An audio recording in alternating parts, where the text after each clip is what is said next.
오늘 함께 나누실 말씀은 갈라디아서 5장 5절로 6절 말씀입니다. 다 같이 한 목소리로 합독하여 읽고 말씀을 나눕니다. 읽습니다. 우리가 성령으로 믿음을 따라 의의 소망을 기다리니 그리스도 예수 안에는 할례나 무할례나 교육이 없으되 사랑으로서 역사하는 믿음뿐이라. 아멘. 제목은 주님 이것만으로 충만합니다. 이 제목이요. 충만하세요? 요즘 어떠세요? 먹고 살 게 해결되면 충만할 줄로 알았던 7, 80년대를 지나 정말 충만하십니까? 마음이? 안 되죠. 쉽지 않죠. 늘 허덕거리고 사시죠. 먹는 건 괜찮아졌는데 많이 터져납니다. 참 인간이 묘하죠. 우리를 채울 수 있는 것이 세상에 없습니다. 그렇게 노력하여 원하던 직장에 가보세요. 월요일이 짜증 안 날 것 같죠? 한 주 지나 2주차가 되면 벌써 짜증나요. 그 직장이 나를 만족시키지 못해요. 열심히 공부해서 원하는 대학에 갔어요. 중간고사를 보기 직전 배운 것도 없는데 시험 본다고 짜증나요. 자동차를 바꿔보세요. 저는 하루 타니까 거의 내 차 같더라고요. 하루 때문에 자동차 크기를 늘린다. 참 미련한 인생이죠. 왜 그럴까요? 왜 그렇게 우리를 세상 것들이 못 채울까요? 반증이죠.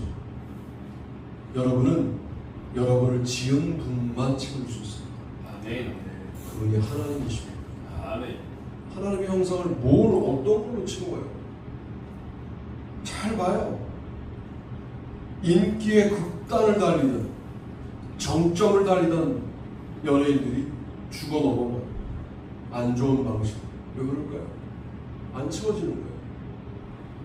예수를 끝까지 추구하던 예술의 정점에 있는 사람들도 마지막에 미쳐요. 자기 귀를 자르기도 하고 정신병원에 입원하기도 해요. 얼치기들은 좀 빼고요. 왜 그럴까요? 안 채워지는 거예요. 갈라디아서는 말해요. 다른 복음 말고 복음이 채운다는 거예요. 할렐루야. 아멘. 오늘 그 얘기하는 거예요. 갈라디아서가 말하는 복음이 뭐냐 이거예요. 다른 복음을 알겠다고요. 할례가 포함된 거. 그럼 조건 없는 복음은 뭐냐 도대체. 오늘 세 가지. 첫 번째가 사랑으로서 역사하는 믿음. 이렇게 말합니다. 여러분의 믿음은 역사합니까? 이게 복음이에요.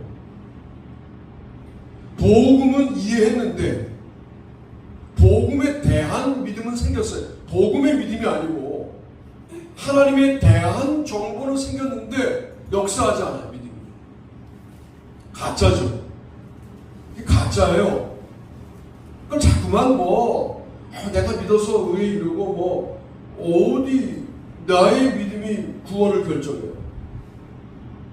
나의 믿음을 하나님이 믿음이라고 간주해 주셔야 구원이 결정되는 거지 여러분이 믿는다고 구원이 결정되는 게 아니에요. 어떻게 그렇게 가르쳤죠? 저도 그렇게 배웠어요. 중고등학교까지.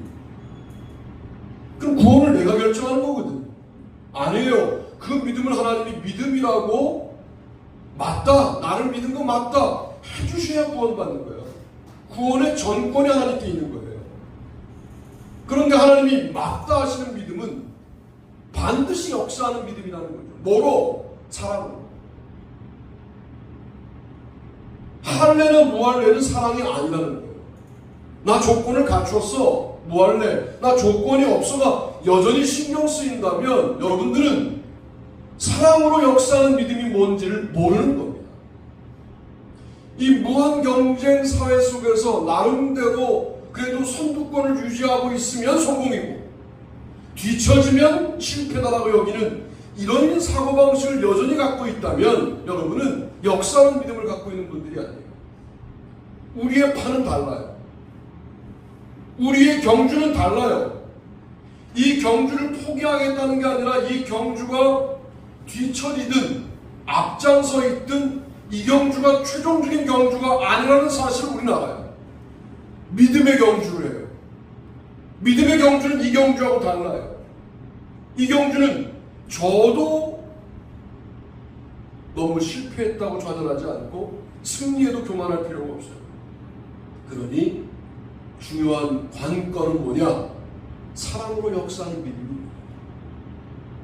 내 믿음이 팔딱팔딱 거리느냐? 형제를 보면 사랑하고 싶은 마음이 팔딱거려서 손과 발끝이 움직이느냐? 아니면 주저앉아 있느냐? 물론 사랑으로서 역사가 믿음을 결정하냐? 그렇지 않아요. 그건 믿음의 향기일 뿐이에요. 그 믿음이 진짜라면 향기는 자연스럽게 따라올 수밖에 없다 라고 분명히 말씀드릴 수 있겠습니다. 그냥 믿음이 아니에요. 성령으로 믿음을 따라 의의 소망을 기다린다 라고 말해요. 다르잖아요. 의의 소망을 기다려요. 여러분들이 바라는 소망이 아니라 성령을 따라 믿음을 따라 의의 소망을 기다려요. 성령으로, 이게 도국격이죠. 성령을 사용하여 믿음을 따라 의의 소망을 기다려요. 이게 그리스도인의 삶이에요. 죽어 하늘나라 가겠다는 것만 기독교 신앙의 핵심이라고 여기는 그런 수준 낮은 믿음에서는 절대로 이해할 수 없어요. 오늘 우리가 성령으로 믿음을 따라 살아가고 있어요. 성령으로 산다는 게 뭐예요? 육으로 살던 내가 죽고 성령으로 다시 살아간다는 의미잖아요. 그런데 육으로 사는 내가 죽었다는 것이 육을 부정하는 게 아니에요. 왜? 육을 지닌 채 성령을 따라 살아가는 거기 때문에. 성령 충만은 그런 거예요. 성령 충만은 은사나 능력이 나에게 장착되는 것만으로 오해하시면 안 돼요. 그런 것도 성령 충만이지만 일상을 충만하게 살아가는 거예요. 이게 성령 충만의 역사예요. 일상생활이 하나님 보시기에 합당한 삶이 아닐 경우에는 성령 충만한 삶이라고 말하기가 어려워요. 나름대로 결단한 게 하나 있는데 요 방학기간 동안에 성경을 소리내어 한번 읽어야 된다라고 하는 결단이 있었음에도 불구하고 아직 시작을 못하고 있어요. 시작하려는 거예요. 하루에 100장씩 읽으면 12일이면 끝나요. 1183장. 하루에 100장을 읽으려면 10시간 읽어요. 소리내서.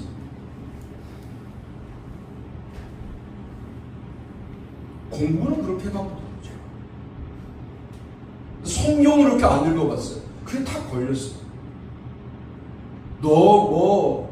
은혜도 안 되는 그 공부는 그냥 그 자리에 앉아서 10시간 공부해 봤거든요.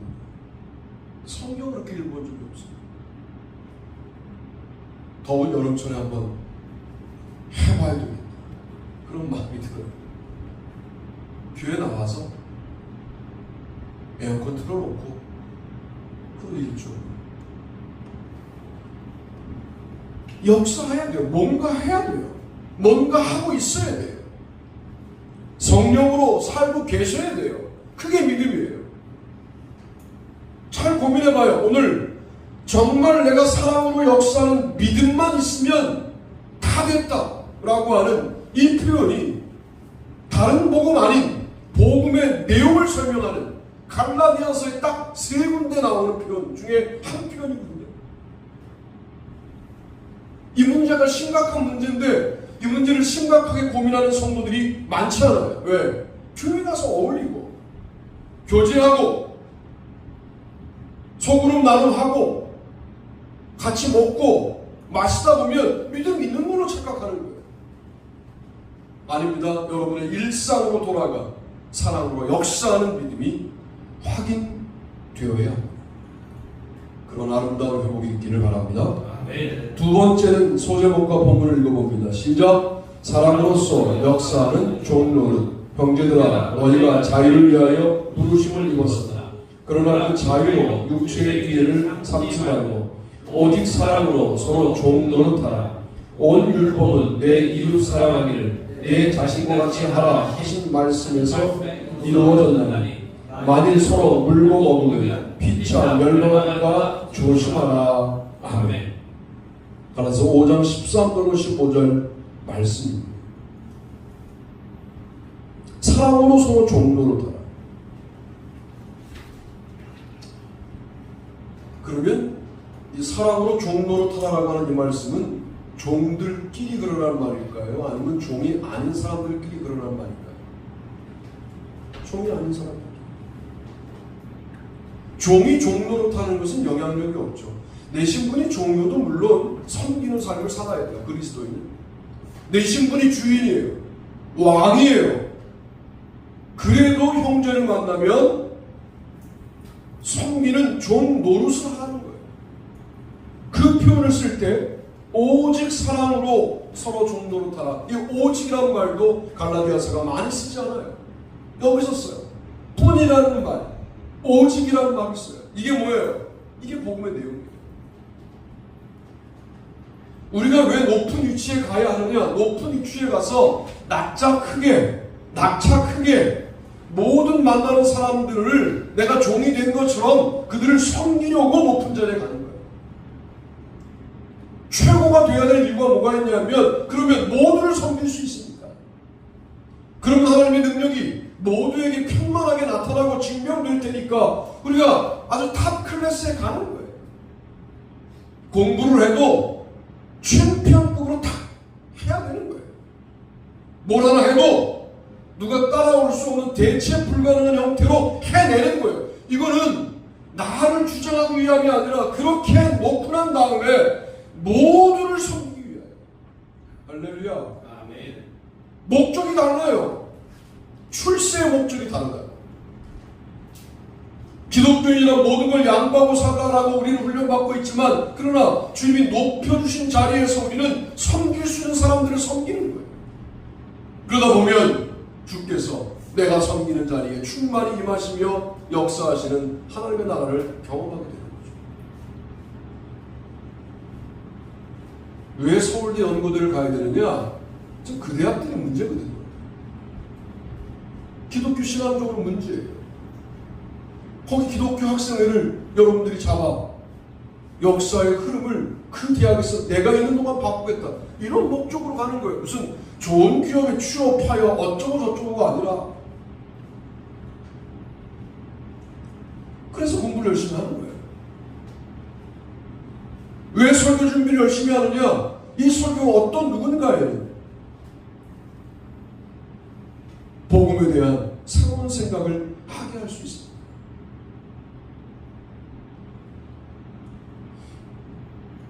다음 주가 기대가 돼요. 다음 주 설교를 미리 받았어요.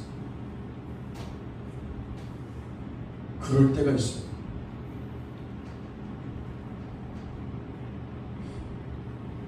그러면 목사는 한 주일 내내 행복해요. 목사 안 해봐서 모르시죠? 그럴 때 한 주일 내내 흥분 상태예요. 그게 목사의 행복이에요. 사람으로서 종로를 타는 거예요.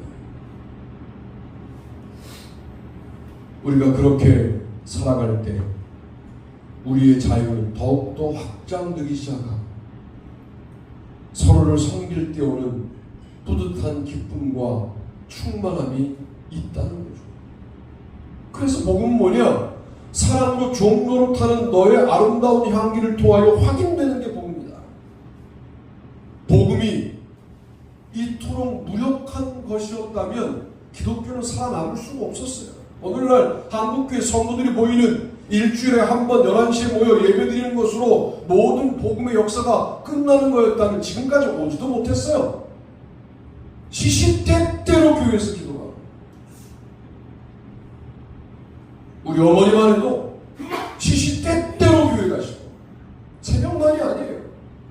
뭔가 마음이 컬컬하다. 그러면 교회부터 가셨어요. 그리고 뭐 한두 시간 아닙니다. 30시간씩 기도하고 나오시고. 그 당시 어머니가 늘 기도했던 방송은 늘 축축했어요. 그렇게 눈물을 뿌려 기도했습니다. 자녀는 그렇게 양육되는 거예요. 무슨 과외를 시키고 어느 학원을 보내고 어느 대학을 보내는 게 중요한 게 아니라 엄마 아버지의 기도를 통하여 크는 거예요. 이게 한국교회의 핵심이었어요. 그런데 우리는 기도하지 않잖아요. 왜? 내 아들이니까. 주님의 선물이라고 말들은 잘하지만 내 아들이니까 내 아들을 아버지로서 종 노릇하여 섬기는 일을 못하는 거예요. 여러분, 사랑으로 종 노릇하는 이 일 반드시 회복해야 될 일이고, 이 일이 우리를 진정으로 자유하게 한다 하는 말씀을 드립니다. 우리의 섬김은 사랑으로 하는 역사여야 합니다. 너를 섬기며 이웃으로 사랑하는 나는 나를 사랑하듯 너를 사랑합니다. 하나님의 아들이 죄인인 우리와 같은 인간으로 오셔서 우리를 사랑하신 것을 믿는다면 우리가 사랑하는 이웃을 우리처럼 사랑할 수 있어요. 참 기독교 무섭죠. 이웃을 나처럼 사랑하라고. 우리는 뭐라고 말해요? 이거 현실적으로 안 되는 거라고 거부해요. 기독교 입문도 안 되는 건데 뭔 훈련이 필요합니까? 아니 이웃이 나처럼 안 느껴지는 한국에 제자 훈련 1단계, 2단계, 3단계 뭐가 필요합니까? 그 5단계, 6단계 가보세요. 이 한계를 넘지 않으면 기독교 신앙의 입문이 안 된 거예요. 여러분의 영혼을 자꾸만 어루만지셔야 될 필요가 있어요.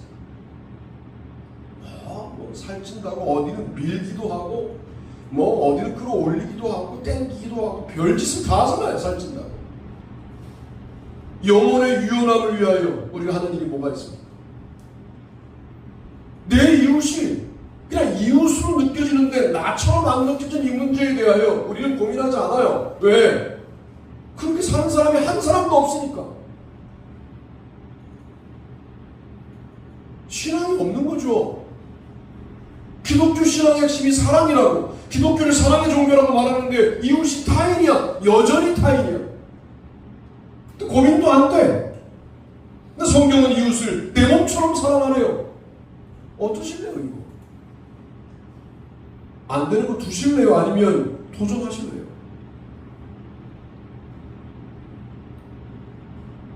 저의 신학적 근거에 따르면 이웃을 내 몸처럼 사랑하지 않는 믿음을 갖고 있다? 그건 믿음 아닙니다. 믿음이 사랑으로 증명된다고 한다면 이웃이 나처럼 느껴져야 됩니다. 이 거리감을 어떻게 하면 좋으냐? 우리는 이것만 고민해요. 하나님과 나 사이에 하나님이 주인 되시니 그 어떤 것도 거리지 않게 치웁니다. 이것만 생각하는데 나하고 이웃과의 관계에서는요. 뭘 치워야 됩니까? 너는 너, 나는 나라고 하는 이걸 치워야 됩니다. 안 치우고도 신앙생활이 가능하다고 여기는 나를 어떻게 하면 좋으냐고 이거. 완전히 왜곡된 기독교 신앙인인 나를, 그러고도 타협하고 사는 나를 어떻게 하면 좋으냐고. 사랑으로서 종로를 하면서 그 이웃이 점점 다가오는 것을 느끼고 어느 순간 너와 내가 하나가 되는 것을 느끼는 여기에 기독교 신앙의 아름다움이 있는 거 아닙니까? 거기에 가게 되기를 바랍니다. 세 번째 읽어보시죠. 시작. 사랑으로서 새로 지으심을 받는다. 그러나 내게는 우리 주 예수 그리스도의 십자가 외에 결코 자랑할 것이 없으니 그리스도로 말미암아 세상이 나를 대하여 십자가에 못 박히고 내가 또한 세상을 대하여 그러하니라. 할래나 뭐할래나 아무것도 아니거든 오직 새로 지으심을 받는 것만이 중요하니라. 아멘. 6장 14절로 15절 말씀입니다.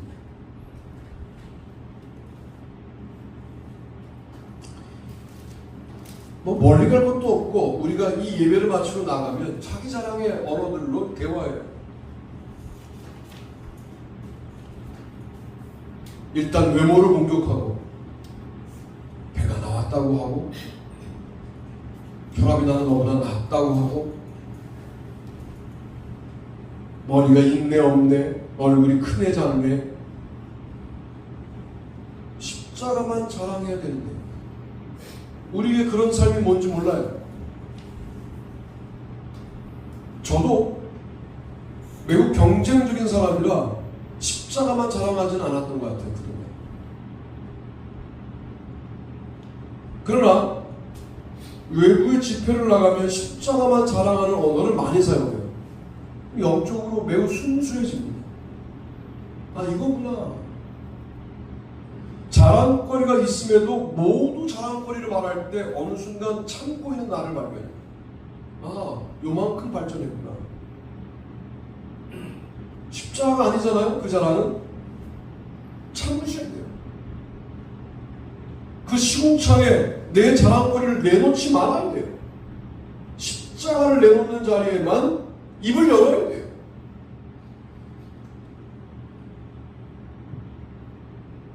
이렇게 살 수 있는 사람은 그리스도 때문에 세상이 나에 대하여 죽고 내가 또한 세상에 대하여 죽고 그 세상과 나는 관계가 없는 삶이 될 때 십자가만 자랑하게 되는 거죠. 이제 주님 앞에 갈 날이 얼마 안 남았는데 또 불구하고 세상이 그렇게 매력적입니까? 그렇게 그거 못 놓겠습니까? 절벽에 매달려 곧 놓으면 하나님의 구원하심을 경험한다 그러는데 끝까지 나의 안전 때문에 이걸 못 놓겠습니까? 한번 놔보는 선택을 해볼 필요가 있는 게 여러분 그냥 죽자는 말이 아니라 모두 자기 자랑을 하고 있을 때 십자가를 말하는 모습으로 한번 자기 자랑을 놔보는 것, 자기 자아를 놓아보는 것.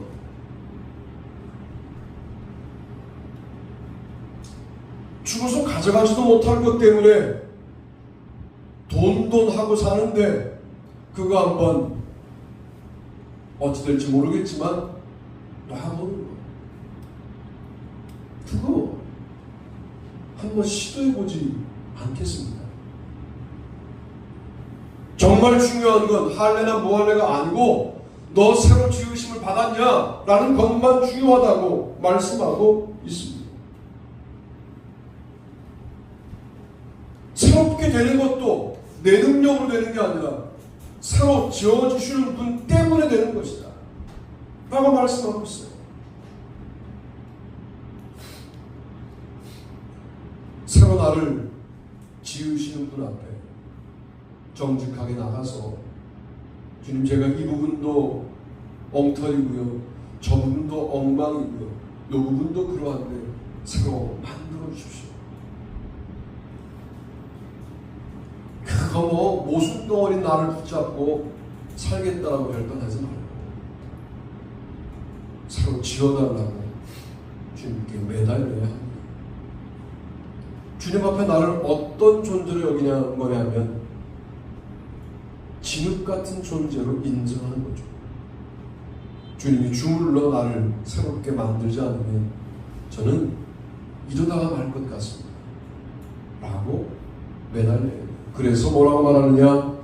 오직 새로 지으심을 받는 것만이 중요하다라고 말씀하는데 이런 업복으로 소개되어 있는 갈라디아서의 말씀이 이 세 가지예요.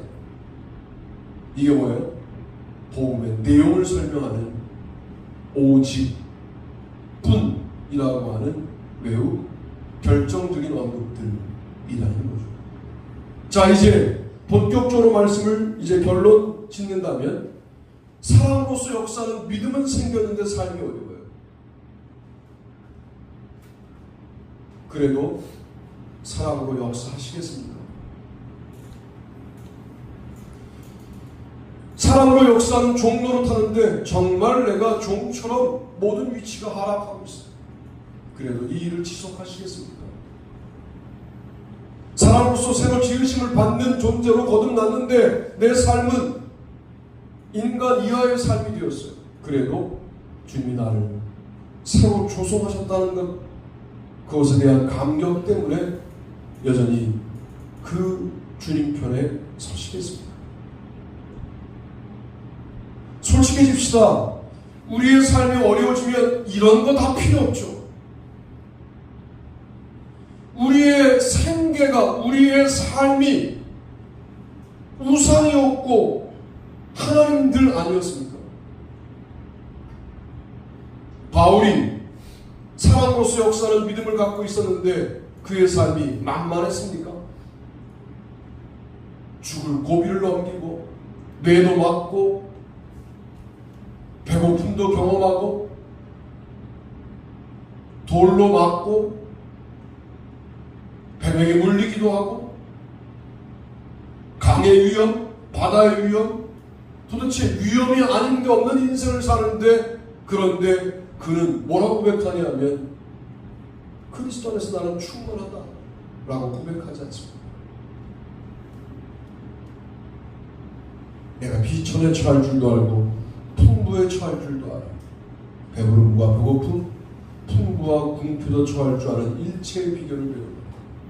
내게 능력 주시는 자 안에서 내가 모든 것을 할 수 있느니라.